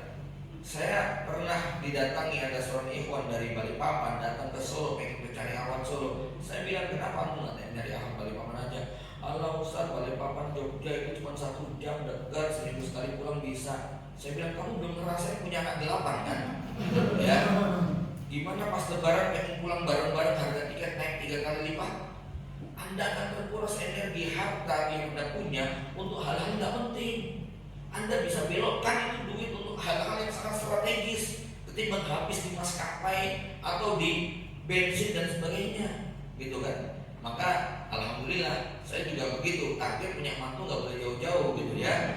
Ya jarak berapa jam lah begitu ya. Dan ternyata klik sama bapaknya beliau. Bapak beliau doanya pokoknya punya besan yang nggak jauh-jauh lah, 3 jam 4 jam lah maksimal gitu kan ya. Nah, ketemulah ya Pak Manggung sama Solo kan cuma 2 jam. Ini contoh menyatukan adat dan istiadat. Jangan disangka itu nggak berpengaruh. Saya pernah agak sedikit marah sama santri saya. Dia chatting dengan seorang ikhwan di Yaman, ya. Lalu dia pengen menikahi adiknya. Si ikhwan di Yaman itu cerita punya adik akhwat hafidhah bersanad, begitu kan? Wah sini senangnya bukan main, wah terbayang deh ya. Punya istri orang Tarim, ada lagunya lagi ya. Akhirnya dia benar semangat. Saya tanya, kamu punya modal apa? Begitu kan? Ya, kamu punya modal apa? Ya ini ternyata modal saya bilang mau beli tiket besar. Saya bilang masya Allah, antum nggak membayangin ya bagaimana acara walimah standar sana kayak apa? Bagaimana nanti besan sana mau datang ke sini? Belum lagi bicara imigrasi, belum lagi berbicara tentang keluarga negaraan, belum lagi berbicara tentang menu makanan, masakan, bla bla bla dan sebagainya. Ya, nah, kemarin itu ada candaan di keluarga kami. Ya, antum kenal dengan tokoh yang namanya Bara Masud? Ya. Nah, kebetulan beliau ini setiap ke Indonesia pasti mampir ke rumah saya, gitu kan ya. Saya masih punya banyak adik, keponakan, sepupu yang belum menikah. Nah itu kan bercanda-bercandain gitu ya. Mas tawarin dong sama ini dan sebagainya gitu kan ya. Rupanya ada satu saudara saya yang dia gak paham kode bercanda itu. Dia bilang, anak saya tawarin juga dong, dia tuh begini dan sebagainya. Saya bilang, masya Allah, antum ternyata kayak begitu kok dianggap serius, gitu kan ya? Saya bilang, Yai, kalau seandainya saya punya anak perempuan yang lebih pintar dari anak antum, itu pun nggak saya tawarkan. Bahkan seandainya beliau yang melamar anak saya, nggak saya iyakan. Emangnya gampang urusan antar negara? Emangnya mudah urusan birokrasi di imigrasi? Emangnya urusan makanan minuman itu gampang? Kamu tahu Bara Masud itu nggak suka dengan makanan Indonesia. Satu-satunya yang dimakan cuma orang Padang loh. Lainnya itu KFC semuanya. Ya, minumannya Coca-Cola terus, begitu kan? Ya, antum siap punya menantu kayak begitu yang nggak bisa makan tahu tempe kerupuk, ya dan sebagainya. Ya, jangan belum lagi bicara popularitas. Emangnya enak punya menantu terlalu ganteng kayak gitu disenengin ribuan akhlak? Ya. Oh, gitu maksudnya? Iya, masa kayak gini harus diajarin mikir gitu kan ya. Nah, ini saya akhirnya agak sedikit keras, nggak nalar begitu kan ya. Jangan disangka gampang nikah lintas negara itu gitu kan. Hal-hal teknisnya itu luar biasa begitu. Lebih enak dengan yang lokal begitu kan ya. Ya, yang gampang penggo gitu kan ya. Ya, pekerit, murid gitu ya. Ya.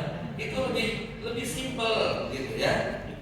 Nah ini ya, jadi yang saya maksud menyatukan keluarga seperti itu harus kita satukan itu adat istiadat, pola kehidupan, cara berpikir. Ya kenapa? Bab ini kalau tidak rampung nanti urusannya itu sangat panjang sekali, gitu kan ya. Maka saya bilang jangan hanya modal cinta dan semangat yang membara, tapi aspek-aspek politis, aspek-aspek strategis, aspek-aspek teknis itu dihitung. Ya, sehingga apa? Energi kita, tenaga kita nggak habis hanya untuk hal-hal yang sepele tadi, bisa kita gunakan untuk investasi jangka panjang. Ya, kemudian yang kedua terkait dengan apa tadi Mas? Oke, dari suami ya. Jadi tidak bisa dipungkiri, tadi sudah dimukodimahi ya. Ini fenomenal, betul saya katakan fenomenal. Kemarin Ustadz Abdul Wasikal bikin seminar pranikah ya. Antum tahu yang daftar 600 akhwat dan 5 ikhwan gitu ya. bikin lagi seminar kedua, pendaftarnya 500 akhwat dan 4 ikhwan. Alhamdulillah saya bikin acara 2 kali, pendaftarnya 150 orang, akhwatnya 120, ikhwannya 30. Jadi masih 1:4. Sahih lah, nggak sahih. Kalau yang Ustaz Abdul Rasul itu tanda-tanda kiamat itu. Makanya kalau di sini fenomenal ya, ikhwannya ada sekian, akhwatnya cuma segini, begitu kan ya. Ya. Nah, maksud saya begini ya. Dalam hal ini bahwa kenapa sangat menyedihkan ya. Di satu sisi tuh senang kita melihat akhwat semangat ingin jadi rumah tangga, ingin jadi terusnya. Tapi kita sedih. Kenapa? Mentalitas ikhwannya itu tidak siap untuk memikul beban. Ya, saya punya karyawan banyak yang umur-umur kayak sama belum berani nikah juga, gitu kan? Ya, ngaji sudah di mana-mana, ditawari awal entar selalu begitu, ya. Dan memang hari ini betul-betul ya, serius nih saya, jumlah ikhwan yang punya keberanian, kemampuan memikul beban makin kesini makin sedikit, ya. Sementara akhwatnya standarnya makin tinggi. Dulu mahasiswa kita, mahasiswi kita, ya alumni pondok itu dapat alumni pondok itu samina watona. Sekarang ya kalau nggak alumni Sudan ya alumni Yaman lah, kalau bisa alumni Madinah, gitu kan ya. Ya itu standarnya sudah dinaikkan. Saya bilang sama mereka, saya bilang gini, saya nggak tahu ya kalau zaman itu saya hidup, mungkin saya nggak masuk lolos seleksi sama antum, saya bilang gitu ya. Ya artinya permintaannya terlalu tinggi sekali, tapi ini realitas. Maka saya ingin mengatakan pada para akhwat, ya nanti Anda akan mengetahui betul bahwa dalam pernikahan, ya bukan mengabaikan aspek pendidikan bahwa itu salah satunya, tapi nanti Anda akan tahu betapa kepemimpinan itu tidak semata-mata karena apa? Faktor-faktor akademik, tapi emang ini berbicara tentang karakter dan rasa tanggung jawab, ya. Maka fenomena ini kalau saya memberikan gambaran, ikhwannya harus lebih serius lagi. Jadi begini ya, dalam teori matematika itu ada kaidah yang berbunyi jarak terdekat antara 2 titik itu adalah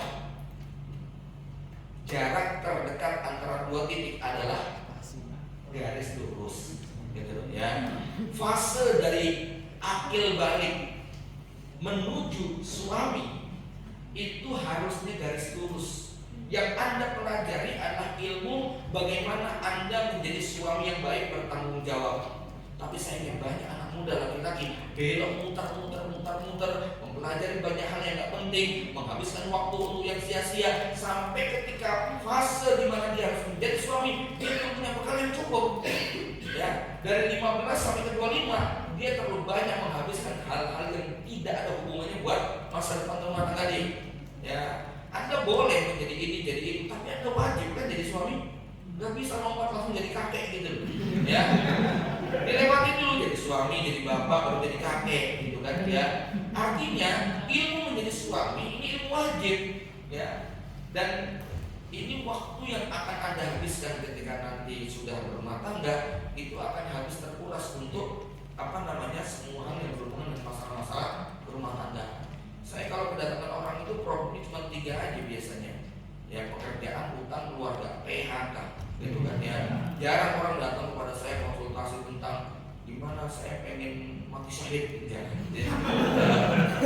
Muter-muternya tuh PHK tadi, urusan pekerjaan, urusan utang, urusan keluarga, masalah istri, masalah anak. Ya. Baik. Kemudian lompat kepada yang ketiga terkait dengan orang beriman. Nah ini betul ya. Jadi begini, kita pada akhirnya harus sadar betapa taufik Allah Subhanahu Wa Taala adalah yang sangat menentukan. Ya. Tapi kalau mau kita rinci itu begini, memang ada kaidah ya, wong pinter kalah karo wong bejo. Ya. Tapi secara umum, ya ada untuk jadi wong bejo itu juga ada rukun dan syaratnya.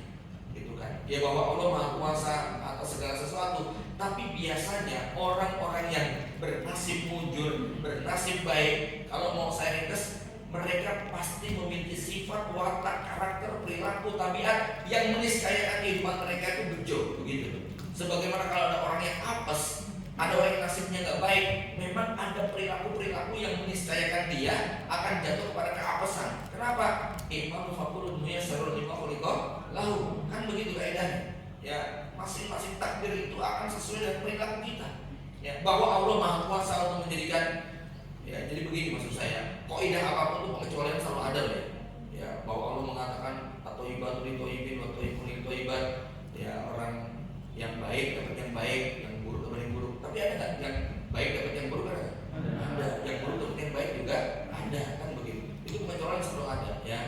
Nah, maka dalam hal ini saya kalau sedikit menganalisa begini, terkait dengan kenapa ada kayak begitu, faktor keberkahan orang tua kita ini ketika menikah itu niatnya nggak neko-neko, begitu kan ya. Kemudian tapi kita juga nggak bisa samakan realitas kekinian yang ujian godaan media itu sangat besar sekali dibandingkan dengan zaman bapak-bapak kita, ya. Obsesi kita itu sangat dipengaruhi dengan maklumat yang masuk di benak kita, ya. Maaf ya, sejak akhwat berjilbab lebar bahkan bercadar masuk ke film layar lebar, standar pernikahan ikhwan dan akhwat sudah berubah, terutama sejak ayat cinta, ya. Imajinasi ikhwan hari ini beda dengan zaman saya. Zaman saya itu betul-betul garam di laut, asam di gunung, ketemu di kuali, itu betul-betul reality. Zaman sekarang nggak bisa kayak begitu. Standarisasi ikhwan akhwat itu dalam definisi romantis itu sudah berubah total, gitu kan ya. Ini yang menyebabkan mereka sudah terpapar hal-hal kayak gini, ya. Mereka hidupnya pengen mengejar ekspektasi yang di luar kemampuan dia. Disitulah potensi cekcok, potensi ini dan sebagainya itu sangat besar terjadi di zaman sekarang, ya. Maka harus mengembalikan lagi kepada apa? Tujuan rumah tangga, ibadah kepada Allah Subhanahu Wa Taala, meyakini bahwa mencintai wanita yang Anda inginkan itu tidak wajib, ya. Jadi Anda tidak wajib jatuh cinta kepada semua wanita, tapi Anda mencintai wanita, Anda wajib untuk mencintai wanita yang Anda nikahi, gitu kan? Saya ulangi lagi, Anda tidak wajib menikahi wanita yang Anda cintai, tapi Anda wajib untuk mencintai wanita yang Anda nikahi. Maka salah satu pesan dalam ungkapan-ungkapan orang Arab itu, sebelum kamu menikah, buka matamu lebar-lebar, ya. Tapi setelah kamu menikah, tutup matamu rapat-rapat. Kira-kira begitu, ya. Demikian. Jazakumullah khairan katsiran. Ada pertanyaan online, saya bacakan. Apakah dalam proses lamaran pihak keluarga perempuan dapat membatalkan lamaran ketika laki-laki tersebut tidak mengumpulkan uang lamaran yang diajukan pihak perempuan dalam waktu yang telah ditentukan? Selanjutnya, dan apakah pihak laki-laki dapat menuntut kembali uang mahar dan lain-lain ketika setelah menikah ternyata perempuan tidak sesuai dengan CV-nya? Ada kebohongan dalam proses ta'aruf yang terbukti ketika setelah menikah. Pertama, terkait dengan tuntutan keluarga istri. Ya, kalau di malam pertama bahkan sudah akad nikah, suami berjanji akan ngasih mahar 50 juta, tapi malam itu dia nggak ngasih, ya, kepada istrinya. Dek, besok aja lah, ini bang lagi tutup, mana sinyal susah lagi, gitu kan, saya nggak bisa transfer, nggak bisa, pokoknya malam ini. Kalau belum dibayar, istri berhak menolak dan bisa membatalkan. Tapi kalau malam itu istri sudah menerima, suami menggauli dia dalam keadaan belum membayar mahar sama sekali, maka istri besok tidak boleh menggugat suami karena suami belum bayar. Tapi tetap menjadi kewajiban suami, karena kalau sudah digauli maka suami wajib membayar 100%. Cuman istri tidak bisa punya hak sebagaimana sebelumnya. Sebab apa? Dia sudah digauli dalam keadaan belum dibayar mahar, ya. Kemudian, ya, apalagi kalau belum akad. Kalau belum akad kemudian si bapak bilang saya minta mahar sekian, begitu kan, ya. Ya dibatalkan. Wong sudah disiapkan mahar penuh saja, bapak juga punya hak. Kalau nggak mau kok, maaf mas, nggak jadi mas lah. Ya sakit hati, tapi pokoknya saya nggak mau, begitu kan, ya. Itu hak dia kok, ya. Ini bicaranya fikih loh ya, bukan bicara perasaan. Jadi kalau memang suka-suka bapaknya begitu kan ya. Ketika bapak kemudian memutuskan nggak jadi dengan berbagai macam alasan, secara hukum namanya nikah itu belum terjadi ya. Kemudian yang kedua, kalau terkait dengan ketertipuan, ini sudah dibahas. Ini Ustaz Setio lebih ngerti nanti ya jawabannya. Apa saja khiyar yang dibolehkan ya, terkait dengan spek istri yang tidak sesuai dengan CV yang dia baca. Ada aib-aib yang memang membuat seorang suami boleh menarik kembali mahar yang pernah diberikan, karena ternyata istri terbukti memiliki aib, cacat, junun, baros, juzam. Waktu kenalan pertama kacamata hitam, kok kelihatannya keren kayak awal seleb, ternyata matanya juling setelah dibuka misalnya ya. Ketika pertemuan pertama senyumnya menggoda, ternyata setelah semua tamu undangan pergi senyumnya nggak berhenti, gitu kan? Ya, oh nggak marah, oh senyum sendirian ya. Ya hal-hal semacam itu intinya dibolehkan. Begitu juga kalau perempuan bisa membatalkan ketika laki-laki memiliki sejumlah cacat, termasuk dalam hal ini kemandulan, impotensi ya malam pertama, atau misalnya ketika mau hubungan badan laki-laki terbukti tidak mampu menjalankan fungsinya dan itu secara medis memang diputuskan demikian, maka istri berhak mengajukan gugatan cerai. Tapi kalau peristiwa itu terjadi pasca nikah setahun 2 tahun kemudian suami mengalami musibah, jatuh, kecelakaan, punggungnya patah, sarafnya putus dan sebagainya sampai tidak bisa menjalankan fungsi, dalam satu riwayat Umar bin Khattab memberikan waktu 1 tahun untuk berobat. 1 tahun berobat itu tidak sembuh, istri boleh mengajukan gugatan cerai. Demikian. Wallahu a'lam bishawab. Jazakumullah khairan katsiran. Ini waktu insyaallah masih ada sebelum adzan asar, kita maksimalkan. Ada lagi yang bertanya dari pihak Ustaz Hanum? Ada lagi Ustaz Diftar. Fadhal Ustaz. Ya, itu aja. Terima kasih atas kesempatannya. Tadi kan dari pemaparan Ustaz kebanyakan mengarah ke para ikhwan.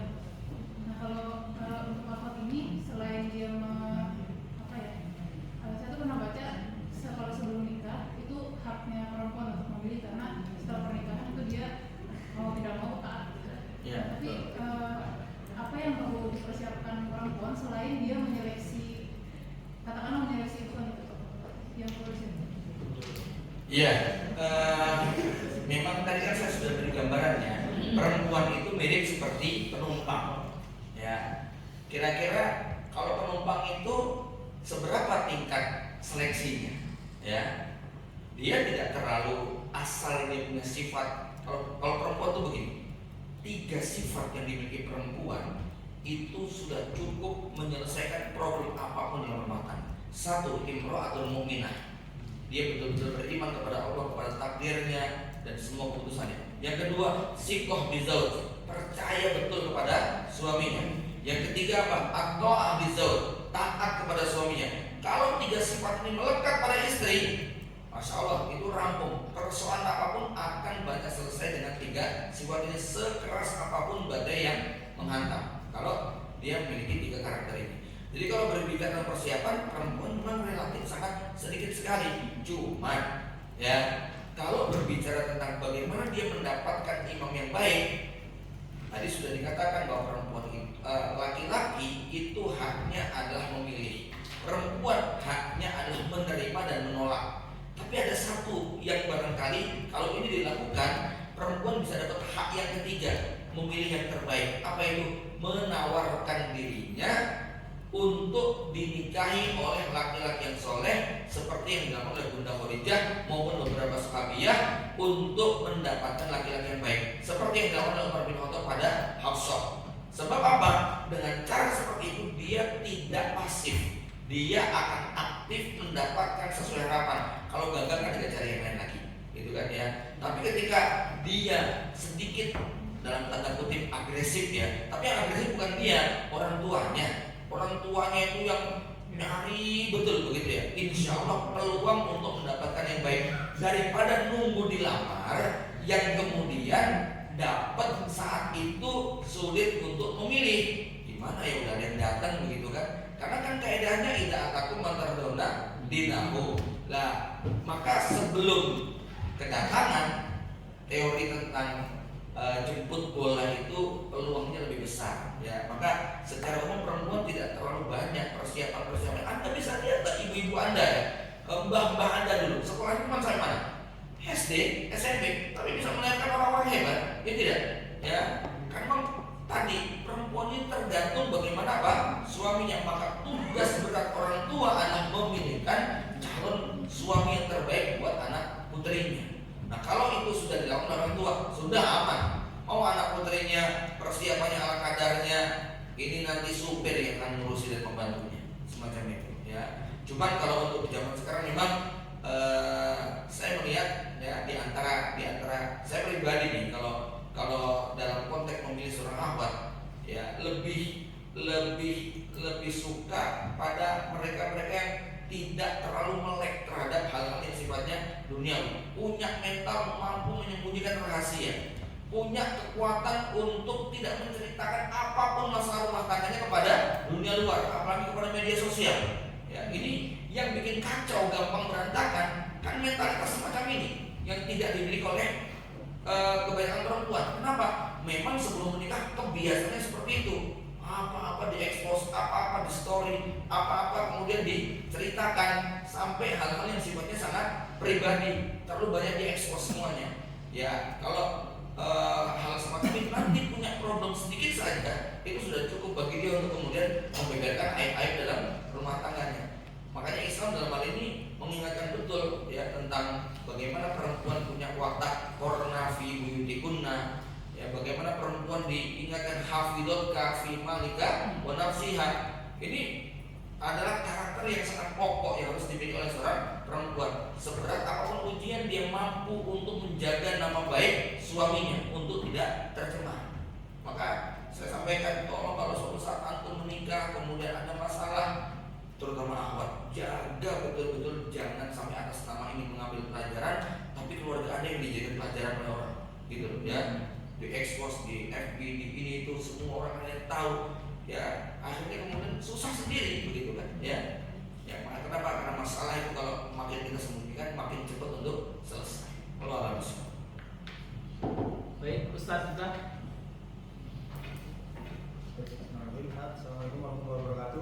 Waalaikumsalam warahmatullahi Perkenalkan, nama saya Cipta, asli dari Ponorogo. Mengisi pertanyaan, saya ingin mengajukan dua pertanyaan. Yang pertama, seperti saya sampaikan, perlunya persiapan ilmu gitu ya, sebelum menjelang pernikahan itu. Nah, katanya dengan ilmu, kira-kira disiplin ilmu apa saja yang perlu dipersiapkan? Yang mana itu memang menjadi batas minimal, setidaknya itu sudah dipahami sebelum nikah. Mungkin ada juga ilmu yang bisa dipelajari nanti setelah nikah sambil jalan, tapi yang kadar minimal itu ilmu disiplin apa saja? Misalnya mungkin manajemen keuangan, atau mungkin ilmu refleksi tadi sebagainya. Nah, kira-kira mungkin apa saja agar ini bisa dipersiapkan keseluruhannya itu. Itu yang pertama. Kemudian yang kedua, kaitannya dengan amalan-amalan atau tirakat apa yang sekiranya perlu dilakukan dalam rangka menjemput atau itu. Dan salah satunya yang mungkin anak coba ingin mohon untuk dipercaya terkaitnya dengan sholat istikharah. Bagaimana perannya dalam membuat yang sedang Assalamualaikum. Baik, kalau saya biasanya menyarankan 3 ilmu ini. Satu, ilmu syar'i normatif, artinya Anda belajar fikih nikah yang terkait dengan hukum dan adab. Itu buku-buku yang dikarang para ulama. Paling tidak hatamlah untuk satu kitab nikah, baik itu dari buku yang paling tipis sampai kemudian fikih yang tebal. Jadi kalau batas minimalnya berarti apa? Ya matan-matan yang tipis itu harus ngerti, ya, hukum ini apa, rukun syarat yang diharamkan, yang diinginkan dan sebagainya. Ini ilmu yang pertama. Ilmu yang kedua adalah ilmu kesehatan standar, ya, kaitannya dengan visi kita. Karena salah satu daripada pilihan kita ini terkait dengan masalah kesehatan. Kenapa? Nanti aku akan tahu kalau mencari pasangan hanya berbasis kepada fisik yang cantik dan sebagainya, tapi Anda mengabaikan faktor kesehatan, emangnya enak punya istri cakep tapi opnam terus, gitu kan, ya. Jadi faktor kesehatan sangat mahal. Kenapa? Saya sangat merasakan, ya, walau dzaki ala nafsi saya harus minimal 27 tahun saya berumah tangga, istri gak pernah masuk rumah sakit. Betul kan? 18 kali hamil dan 12 kali melahirkan, gak pernah sesar, gak pernah ada perlakuan khusus. Begitu kan ya. Jadi itu mahal banget loh kayak begitu ya. Nikmat besar punya istri sehat walafiat itu ya, sehat lahir batin itu sangat mahal sekali. Anda akan tahu mahalnya biaya hidup kalau istrinya opnam terus, gitu kan? Ya terkuras energi kita ya. Maka nih tentang ilmu kesehatan standar ini harus dimiliki. Yang ketiga, ini yang nanti paling banyak berperan, yaitu ilmu komunikasi. Ya, bagaimana komunikasi pasutri. Ya, dalam Quran Allah menyebutkan surat Az-Zukhruf ayat 18. Itu satu ayat memuat dua karakter perempuan yang kalau Anda pahami betul Anda akan menikmati dalam komunikasi. Allah berfirman, a'udzubillahi minasyaitonir rajim, afamay yunasya'u fil khilyati wa huwa fil khisami ghairu mubin. Perempuan punya dua watak. Watak yang pertama adalah yunasya'u fil khilyah, hidup dalam perhiasan. Bahasa perempuan itu bahasa materi, bahasa perempuan itu bahasa perhiasan. Perempuan itu kalau sudah dikasih perhiasan, kasih materi, banyak yang anteng, banyak yang tentram. Dan Anda diakui sebagai laki-laki, separuhnya kejantanan Anda ditentukan pada kepuasan materi. Bima anfaqu min amwalihim. Ya, saya banyak menemukan kasus-kasus dalam rumah tangga yang datang kepada kami ketika sang laki-laki rampung dalam urusan materi, perempuan itu cenderung lebih tentram. Dia nggak berani untuk mengajukan gugatan cerai walaupun barangkali banyak ketidaknyamanan. Ya, kenapa? 70% perceraian di Indonesia itu hulu, istri yang menggugat suami. Ya, bukan suami yang mencerai istri. Salah satunya memang urusan materi. Kalau di Arab sana jarang sekali. Bayangin loh, yang maharnya 300 juta, 400 juta. Itu istri kalau datang ke pengadilan ditanya sama hakim, ibu siap mengembalikan mahar? Si, 300 juta, nggak jadi pak, nggak jadi cerai. Tapi kalau di Indonesia, ibu siap mengembalikan mahar? Siap pak, 2 kali juga saya balikin. Itu kan ya, cuma alat sholat sama, itu kan ya, mau kena sajadah aja kok ya. Ya, itu salah satunya adalah faktor materi. Yunasya'u fil khilyah, dan perempuan seneng kalau dikasih perhiasan, terutama perhiasannya adalah apa? Emas. Ya, ini tabiat perempuan. Darah perempuan itu dingin, emas itu panas. Maka perempuan kalau pakai gelang emas, cincin emas, peredaran darahnya lancar. Ya, yang pucet-pucet, yang lemah lesu, itu nggak usah dibawa ke dokter, bawa ke toko emas, belikan, itu peredaran darahnya lancar seketika. Nanti Anda akan tahu, rasain sendiri begitu ya perempuan. Nah kalau laki-laki nggak boleh, laki-laki itu darahnya panas, emas itu sifatnya panas. Maka laki-laki kalau pakai emas itu arogan, kelihatan sombong. Ya, yang boleh perak sifatnya dingin. Ya, maka yunasya'u fil khilyah, bahasa perempuan, bahasa materi. Yang kedua apa? Wa huwa fil khisami ghairu mubin. Perempuan itu kalau debat nggak jelas. Ya, nanti Anda ngerasain ngomong itu, perempuan itu sangat miskin dengan diksi yang tepat mewakili perasaan dan jiwanya. Ya, kalau laki-laki kemudian gagal menangkap pilihan katanya, itulah kemudian jurus terakhirnya, kamu nggak pernah bisa memahami perasaan. Nih ya, saya kasih contoh kasus yang datang kepada saya. Ya, jadi begini ya, kalau nanti ada perempuan yang kemudian ngomong, udah aku minta cerai, sebenarnya dia nggak minta cerai. Dia itu kan main ngomong gini, mas, buat kamu tuh yang berubah kok, nyambut gawainya sing sergap, ngajinya sing banter, kemudian ibadahnya yang kenceng, perhatian yang tulus. Cuman kebanyakan ngomong kayak gitu bingung, akhirnya keluar kata-kata aku minta cerai. Lalu suaminya dengan enteng menangkap apa adanya, gitu kan? Ya sudah, siapa takut tak cari sekarang juga, bubar itu rumah tangga, gitu kan ya. Ada kasus ini nyata betul, ada ibu rumah tangga seusia saya, dia cerita pada perceraian yang kedua atau ketiga ya. Dia kemudian mengatakan begini, waktu mau cerai yang terakhir, dia tunjukkan sikapnya kepada suaminya. Dia keluarkan baju-baju dari lemarinya, dimasukkan ke dalam kopernya. Dia tahu, suaminya ngeliat. Dia bilang, tak, sebetulnya waktu saya masukin baju-baju begitu, saya tuh pengen dideketin suami saya dari belakang, dipeluk, kemudian dikecup, dibisiki pelan-pelan. yang jangan pergi gitu dong, karena aku sama siapa, kamu tega tinggalkan aku sendiri di sini, janganlah aku butuh kamu dan bla bla bla bla bla. Ternyata dalam suaminya apa? Malah ngebantuin masuk kita. Akhirnya jengkel banget istrinya, gitu kan, di pondok malah nggak paham gitu loh ya.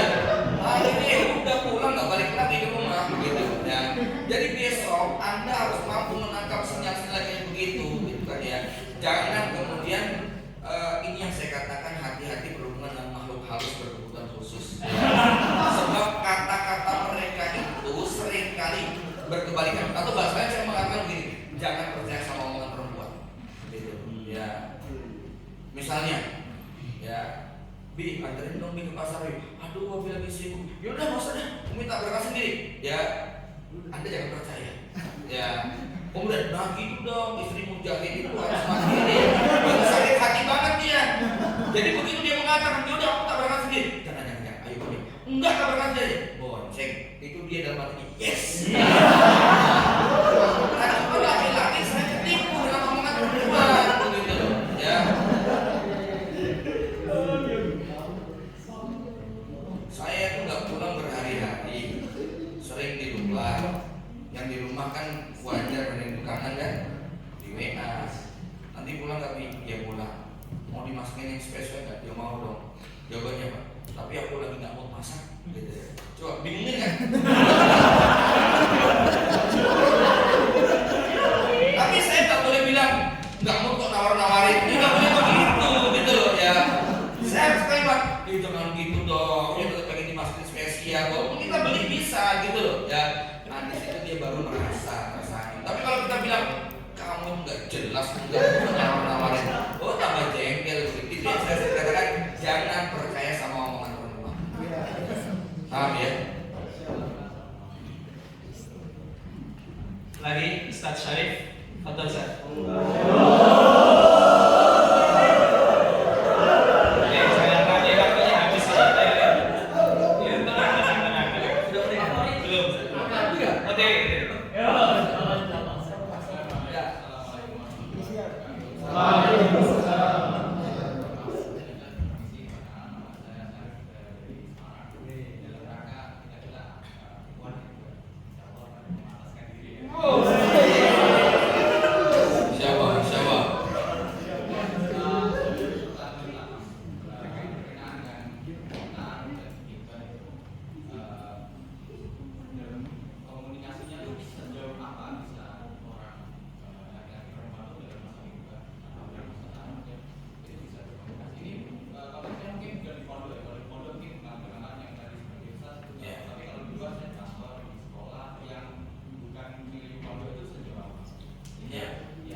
Jadi begini,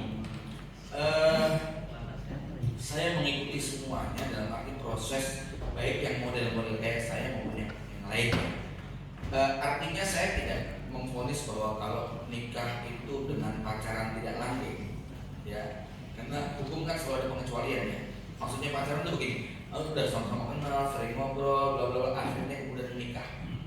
Walaupun hasil survei yang saya baca itu semua laki-laki yang pacaran itu ketika akhirnya berumah tangga, kita bisa pastikan itu bukan pacar yang pertama.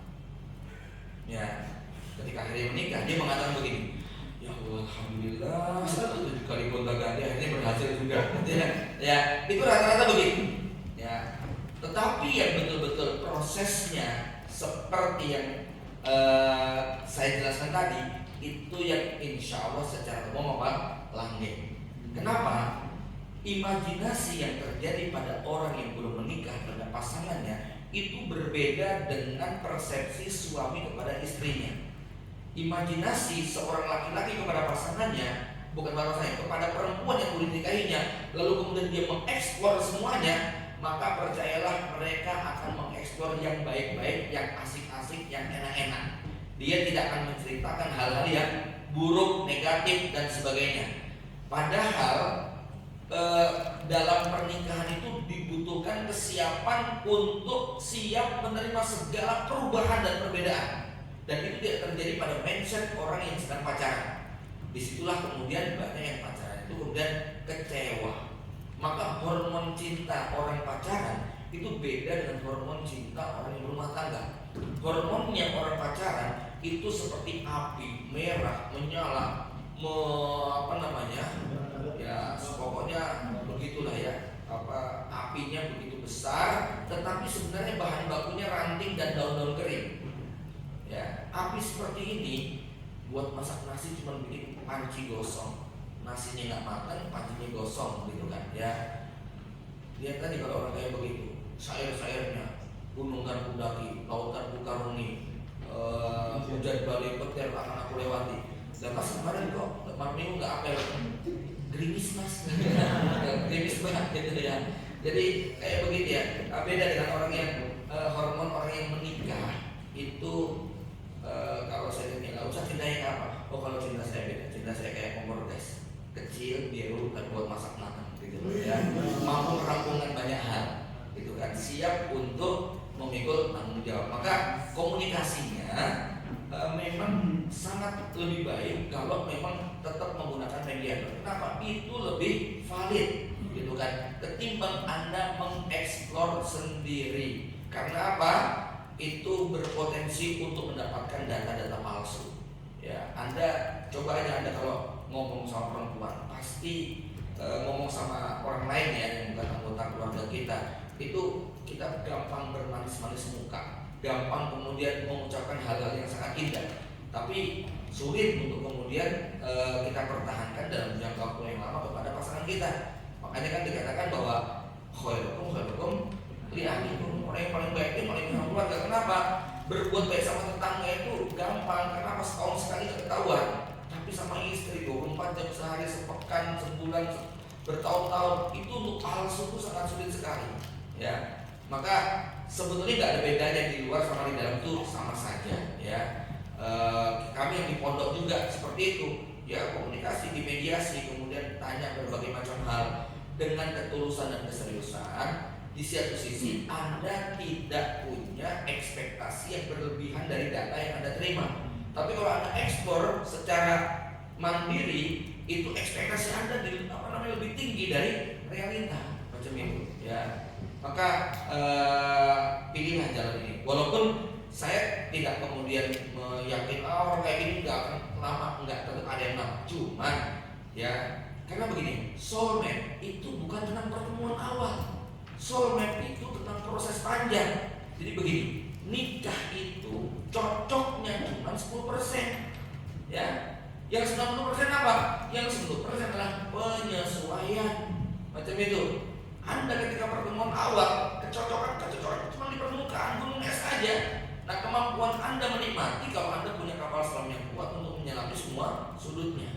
Ya, maka jangan terlalu kemudian terpaku kepada hasil wawancara, hasil diskusi, hasil dialog. Itu tidak terlalu mewakili tentang perjalanan yang sangat panjang. Karena apa? Yang 90% adalah kemampuan menyesuaikan. Kemudian kalau yang kedua terkait dengan materi, ya tidak juga ya kalau di pondok kemudian aman-aman baik-baik saja, itu enggak juga. Cuman memang harus kita bedakan antara yang punya pekerjaan tetap dengan yang tetap bekerja, antara yang berpenghasilan tetap dengan tetap berpenghasilan. Ya, kalau saya sedikit bongkar cerita masa lalu saya, ya saya menikah dengan gaji waktu itu 65.000. Ya, saya ngumpulin uang selama setahun, hasil jualan buku, jualan stiker, jualan ini, jualan itu. Ya, terkumpullah uang waktu itu sudah 750.000. Dan saya nikah nggak bilang-bilang orang tua, main lamar aja anak orang, udah diterima baru cerita, Pak. Jadi gini Pak ceritanya Pak, gitu ya. Saya udah melamar anak orang, udah diterima, gitu kan. Rencana akad nikahnya tanggal sekian. Bapak saya kelimahan, udah ngabisin uang banyak, utang sana utang sini, kira-kira begitu ya.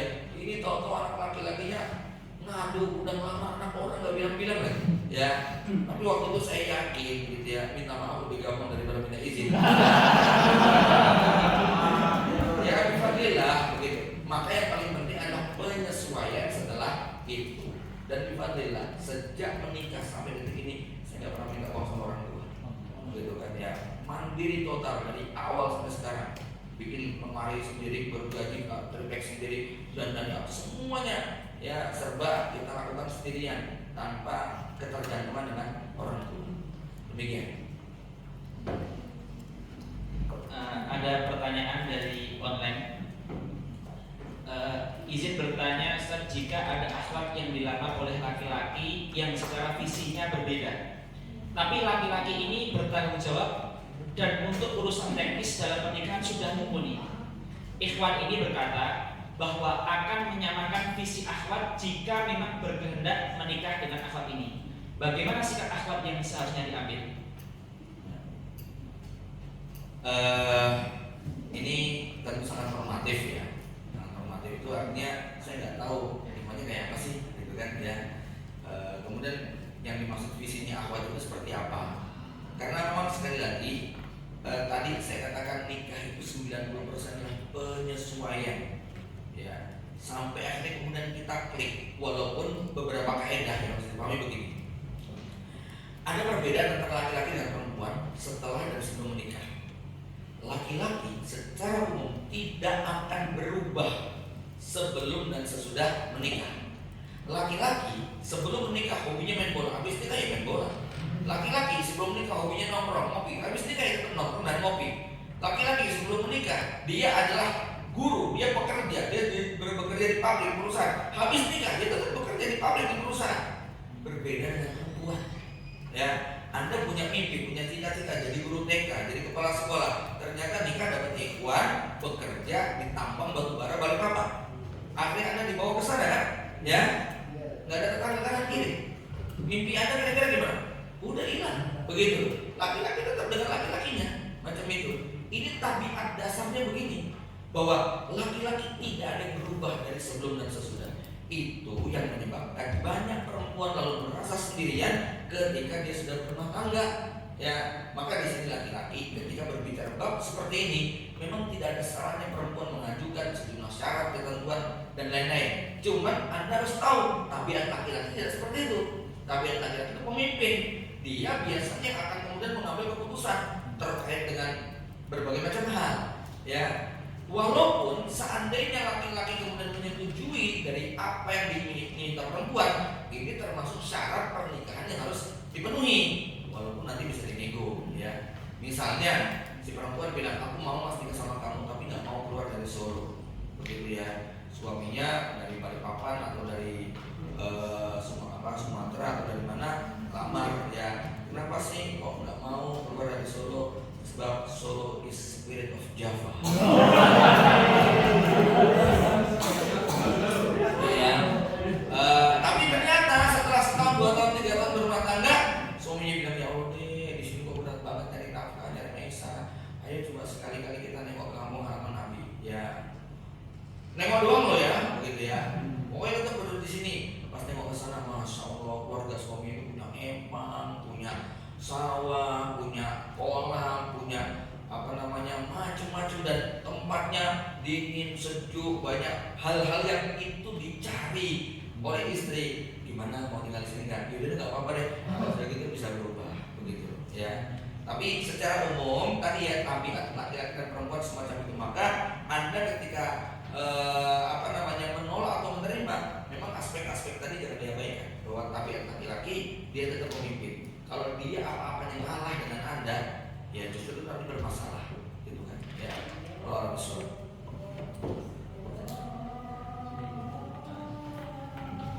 Ikhwan-ikhwat yang dimuliakan Allah, para ustaz-ustazah, sebelum kita akhiri perjumpaan kita pada siang hari ini, pertama saya pribadi mewakili seluruh teman-teman serta program Kaderisasi Ulama Unida Darussalam Gontor mengucapkan kepada Ustaz jazakumullah khairan katsiran Ustaz. Kami kami mengucapkan terima kasih. Kemudian juga kami mohon maaf yang sebesar-besarnya jika ada kekurangan, kurang sopan ataupun lain sebagainya yang dirasa kurang berkenan di hati Ustadz. Semoga Ustadz sekeluarga diberikan umur yang panjang, rezeki yang berkah, dan ilmu yang bermanfaat. Dan insya Allah kami semua kalau soal diterima saja. Nah, kalau ke Solo nanti silahkan silaturahmi ke beliau. Sudah diterima, ada bukti dokumentasinya. Kita mampir ke toko buku Arafah, di kafe. Ya, silahkan nanti ditunggu silaturahminya, bisa ngobrol-ngobrol lebih banyak lagi. Kemudian ikhwah yang dimuliakan Allah, mari kita bersama-sama tutup majlis kita pada siang yang berbarokah ini insyaallah dengan bersama membaca alhamdulillahirabbil alamin dan doa kafaratul majlis.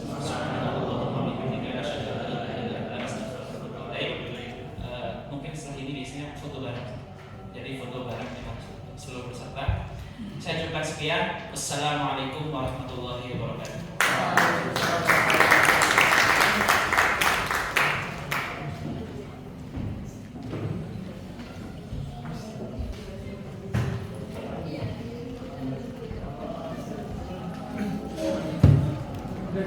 Ini kan?